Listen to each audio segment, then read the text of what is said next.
Pemko Bukit Tinggi revisi RT/RW, Ngarai Sianok tetap dipertahankan sebagai kawasan geopark. Hal itu diutarakan langsung oleh Wali Kota Bukit Tinggi, Ramlan Nurmatia seusai konsultasi publik penyusunan revisi rencana tata ruang wilayah, RT/RW, Kota Bukit Tinggi tahun 2010 hingga 2030. Konsultasi tersebut berlangsung di Rumah Dinas Wali Kota Bukit Tinggi, Selasa, 26 Juni 2025.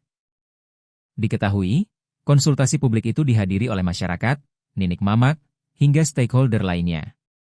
Kawasan Ngarai Sianok, mulai dari bibirnya hingga ke bawah, tidak boleh dibangun, ucap Ramlan. Kata Ramlan, pembangunan hanya boleh dilakukan untuk kepentingan wisata, itu pun tidak secara permanen. Pembangunannya harus menggunakan bahan dari kayu, jelas Ramlan. Itulah tujuan konsultasi publik hari ini, dalam rangka mengubah Perda No. 11 tahun 2017 mengenai tata ruang. Tujuan kita adalah supaya investasi berkembang, tambahnya. Sebelumnya diberitakan terkait Pemko Bukit Tinggi merevisi tata ruang di bibir objek wisata Ngarai Sianok sebagai kawasan budidaya. Terkait dengan penyusunan revisi rencana ini seperti apa ya, Pak Wali? Jadi pada hari ini kita mengadakan konsultasi publik namanya, karena dalam rangka merubah daripada tata ruang, ya kan?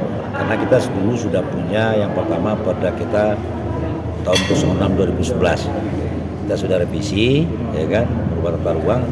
Lahirlah Perda nomor 1 tahun 2017. Nah, sekali 5 tahun itu boleh direvisi Perda itu. Nah, sekarang sudah lebih 5 tahun dan kita revisi lagi, kan? Karena 2025. Merevisi ini kebutuhan. Nah, apa kebutuhannya? Kebutuhan pemerintah, kebutuhan masyarakat, ya, kebutuhan investasi, kebutuhan pariwisata dan lain. Nah, dari konsultasi publik ini ada beberapa yang kita revisi. Yang pertama adalah mulai dari bibir Ngarai 025 itu adalah perlindungan budidaya. Artinya tidak boleh dibangun, ya. Kita ingin kembangkan dari ujung Birugo sampai ke Panorama Baru itu 0 sampai 25 itu untuk pariwisata. Itu konsepnya. Yang kedua, membangun daripada 25 sampai 50 meter itu boleh kita izinkan 3 lantai. 3 lantai artinya bangunan itu tidak boleh berat, ya. Ini bata ringan kah apa yang lain silakan, pokoknya tidak boleh memberatkan ke bangunan itu. Dan itu ada KDB-nya 50%. Nah, KDB itu adalah luas tanahnya 500 meter, ya kan? Dia boleh membangun 250. Nah, sisanya itu buat taman kah, ya kan? Atau yang lain lah, yang penting tidak boleh dibangun. Nah, sedangkan untuk 50 meter arah ke tengah kota atau ke pinggir kota arah timur dan utara itu boleh 20 lantai. 20 lantai dengan ketentuan itu ada kajian strukturnya, ada kajian daripada konsultannya, ya. Itu kan biasa itu, ya kan. Nah, ini juga termasuk juga kita ingin mempertahankan lahan pertanian, ya, lahan pertanian yang ada. Dan ini lahan pertanian ada beberapa daerah di Ngarai ada sedikit, ada di Sarojo, ada di Garike, ada yang besar-besar itu adalah di Tigo Bale. Nah, konsepnya adalah kita tidak memaksakan ini paksa penuh ke masyarakat, wajib masuk tidak seperti itu. Tentu kita balikan ke masyarakat. Nah, alhamdulillah juga Ngarai ini mulai bibir Ngarai sampai ke bawah itu tidak boleh dibangun. Ya, tidak boleh dibangun. Yang dibangun nanti adalah kepentingan untuk pariwisata dan tidak boleh permanen, ya. Bangunnya misalnya dari kayu, ya kan.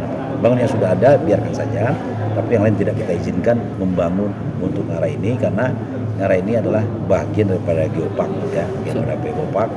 Dan ini juga termasuk daripada nantinya setelah konsultasi publik ini, ya kan, nanti ada sisa tinggal dari Tigo Bale, nanti kami menunggu dari KAN lagi, ya. Tinggal itu saja. Yang ini sudah sepakati semua. Ya, sepakati semua. Tentu ini prosesnya panjang, ya, sampai ke provinsi, ya kan, sampai ke pusat, ya. Mudah-mudahan cepat selesai. Guna kita adalah dalam rangka untuk mempercepat investasi, ya, mempercepat kepastian. Dan ini boleh nanti masyarakat mau pertani silakan, ya, mau dari ekonomi mau rumah silakan. Ini kita kembalikan daripada masyarakat kita. Nah, dua ada harapan daripada masyarakat, tokoh-tokoh adat tadi ada sebagian untuk dijadikan daerah pertanian. Ya, kita setuju, kita rubah, ya kan? Kita rubah. Apakah boleh masyarakat nanti karena sudah masuk di plot menjadi daerah pertanian membangun? Boleh. Bikin surat, nanti pemerintah akan mengurus kepada Kementerian Atr BPN. Jadi tidak harga mati ini, tidak seperti itu. Itulah yang kami adakan konsultasi publik pada hari ini dalam rangka merubah Perda nomor 11 tahun 2017 mengenai tata ruang. tujuan kita adalah supaya investasi berkembang. Jadi beli tanah orang mahal di sini kan, tahu-tahu dihitung lantai tidak kita izinkan. Ini persoalan. Nah, untuk 50 sampai 100 itu kita boleh 8 lantai. Boleh 8 lantai itu. 100 lebih udah 20 lantai enggak apa-apa. Ya kan, misalnya orang bangun 3 balai, bangun di Garege, bangun di tengah kota 20 lantai kita izinkan. Di lingkungan Jam Gadang itu tidak boleh. Tapi di luar itu silakan. Silakan. Itu intinya. Oke, lanjut. Ini sedikit dari Pak Wali, dari laporan sedikit dari masyarakat yang sekitar flyover di Awal Kuning ini beberapa lampunya kurang sedikit terang dan juga ada beberapa kali kecelakaan di sana Pak Wali. Ya, begini, jadi juga saya ada dapat berita itu. Nanti kita pengennya nanti saya panggil di sub, itu pembatas jalan itu sebaiknya sampai ke atas.